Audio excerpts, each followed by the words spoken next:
If it is a matter of principle, why didn't Europe cut on the first day? If I were to ask where Europe stood on a lot of those, I'm afraid I'll get a long silence. Do understand one thing. Mr. Secretary, thanks so much for taking your time. In 2022, about 18,000 people from India have applied for political asylum in Austria. For several months, there was no other country with more asylum seekers here. How would you explain that? Well, I don't know the numbers. If you say so, I have to take you at your word. But my sense is that when it comes to irregular migration, sometimes, because these are done by syndicates and gangs, you never know where they end up with. I think what's important is not what happened in the past. It is that we have a commitment to ensure that movement and mobility is legal. We would like a regime, an agreed regime for that. It's good for the global workplace. It's good for the Austrian economy. And we have, that's one of the outcomes of my visit to Vienna. Another outcome is that you have assured Austria's foreign minister that India will take back all of the citizens who will not get asylum in Austria, which will probably be almost 100%. How fast will this happen? Look, in terms of our citizens, if they're proven to be our citizens, we obviously have an obligation in that regard. But what is important for us is to validate the fact that if there's somebody who's staying illegally, that they are our citizens. And if there are citizens, usually we work it out between the governments concerned. I can't give you a time frame on it because it depends on what is the level of proof that is provided for us and what are the preparations on the Austrian side. So you did not agree on a time frame today? No, we didn't. Frankly, we didn't get into that kind of discussion. That is for the immigration people to decide. As foreign ministers, what we did was to work out an agreed mobility and movement regime. So we were looking for solutions. We weren't into the details of returnees' problem. That there are other people whose jobs it is to do that.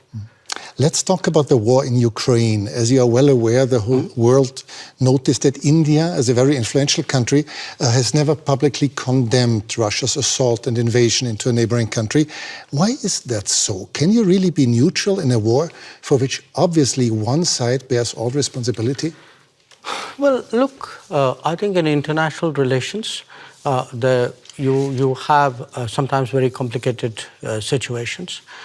And where we are concerned, we have always taken the position that the way out is for the countries concerned to get back to dialogue and to diplomacy. I'll come to that soon, but is this a complicated situation? Is this really complicated? There's just one big country invading its neighbor. No, look, I can give you many instances of countries who have violated the sovereignty of another country. If I were to ask where Europe stood on a lot of those, I'm afraid I'll get a long silence. So do understand one thing. At the end of the day, we make judgments in foreign policy based on what we think are our long-term interests and what is good for the world. But you and Prime Minister Modi have already said that regularly call on both sides to stop the war and to negotiate. However, can one really urge Ukraine to stop defending itself? After all, there are no Ukrainian tanks in Russia. There are Russian tanks and planes and missiles destroying Ukraine. I think that's a bit of a misrepresentation. I think what we do is to say, get back to dialogue and diplomacy. There was dialogue and diplomacy in the early days of the conflict. So it's not that it didn't happen. So it's not for us to put conditions and to say this country is equal to that country. That's your judgment. But should you urge Russia to stop the war? I think we have been very clear that this conflict is not in anybody's interest, including theirs. But you wouldn't say it more explicitly? I'm a diplomat. It is my job to conduct foreign policy which serves my national interests and which serves what I believe is a long-term pathway towards peace and dialogue. Let's talk about India's interests. India does not take part in Western sanctions against Russia, but has increased its imports from Russia 5 times since the war began. By this, are you not helping Moscow? Are you not financing Russia's war? Europe imported in the same period 6 times the energy which India did. If it is a matter of principle, why didn't Europe cut on the first day? Why didn't we see on 25th of February a complete cutoff of energy imports from Russia? But you can't say it's my principle, but by the way, I will do it by my timing. Europe has managed to reduce its imports while doing it in a manner in which it is comfortable for Europe. Comfortable? It's manageable. It's maybe a little bit of an It's manageable. Now, if at 60,000 euros or whatever is your per capita income, you are so caring about your population. I have a population at $2,000. I also need energy. I'm not in a position to pay high prices. The price of oil has doubled. So, and what Europe is doing is also moving into the Middle East and diverting production out of the Middle East into Europe and raising prices.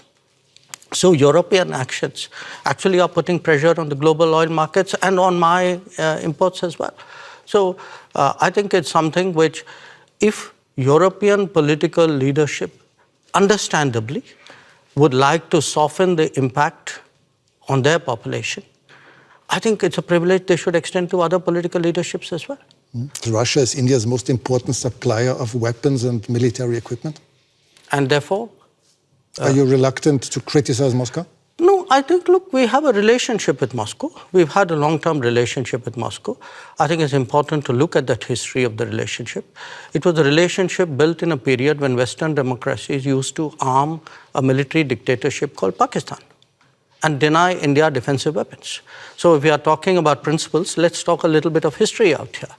So how did the Indian exposure to Russia and previously to Soviet Union get built up? Because the Western democracies, for whatever reason, decided that their natural partner in our part of the world was a military dictatorship. Would you consider India an ally of Russia? No, I think India doesn't. We are an independent country. We do not define ourselves or perceive ourselves in alliance terms. That's very much a Western terminology. It's not a term that we use. Before you said you're a diplomat, but several weeks ago you called Pakistan, your neighbor, the epicenter of terrorism. Well, I did it again today without using the word Pakistan. Yes, and this doesn't sound very diplomatic, does it? No, because you're a diplomat doesn't mean you're untruthful. I could use much harsher words than epicenter. So believe me, considering what has been happening to us, I think epicenter is a very diplomatic word, because this is a country which has attacked the Parliament of India some years ago, which attacked the city of Mumbai, which went after hotels and foreign tourists, which every day sends terrorists across the border. But of course not as a country. Well, if you control your sovereign space, which I believe they do, if the terrorist camps operate in broad daylight in cities with recruitment and financing, can you really tell me that the Pakistani state doesn't know what's going on? Especially if they're being trained in military-level combat tactics. So, when we speak about judgments and principles, why don't I hear sharp European condemnation of these practices which have been going on for multiple decades? Does the world have to be concerned that there someday will be a war between India and Pakistan? I think the world has to be concerned that there is terrorism going on, and the world often looks away. The world often feels it's not my problem because it's happening to some other country. I think the world needs to be concerned about how sincerely and strongly it takes up the challenge of terrorism. That India has a very complicated relationship with your neighboring China. Many people around the world are quite concerned that China might in the near future intervene militarily in Taiwan. Do you share this concern? I think there's a larger concern which is based on our experiences. We had agreements with China not to mass forces in our border areas. And they have not observed those agreements, which is why we have the currently tense situation that we do. We had an agreement not to unilaterally change the line of control. which they have tried to unilaterally do that. Where else the status quo may change or not change, I would hesitate as a foreign minister to predict publicly. I may have my own views and assessments.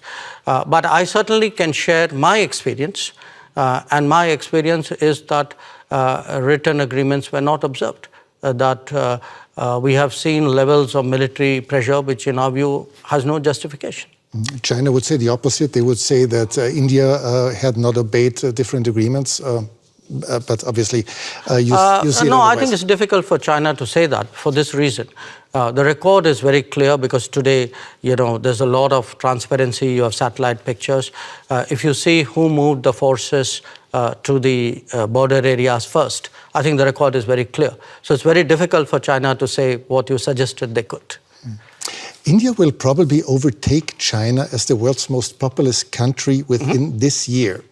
Is this fact of any political significance to India, or is it just a mere statistic? We'll know that when we reach there, won't we? Yeah, because we have never used numbers in that manner. Maybe other countries have. You will have a situation where the world's most populous country is not among the permanent members of the Security Council. And what does it say about the state of the UN if that is the case? So it's a kind of both a yes and a no. It's partly a statistic, but I think it's a statistic which means a lot. For several years, you have called for a permanent seat on the Security Council. How long will it take, from your point of view, till this reform of the Council will actually become reality? The problem, I think, is that those who are today enjoying the benefits of permanent membership clearly are not in a hurry to see reform. I think it's a very short-sighted view, in my opinion, because at the end of the day, the credibility of the UN and, frankly, their own interest and effectiveness is at stake. So my sense is it will take some time, hopefully not too much time. I can see a growing body of opinion among UN members who believe that there must be change. It's not just us. You have entire Africa, entire Latin America left out. Developing countries vastly underrepresented. I think the state of the world, this was an organization invented in 1945. It's 2023. And when you would have to guess for a year when this will happen, what would it be? No, I wouldn't guess because I know the complexities of this process. It's a tough one. I'd be honest with you. It's a tough one, but I don't think because it's a tough one we should give up. Thanks so much for your time. Well, thank you. It's a great pleasure.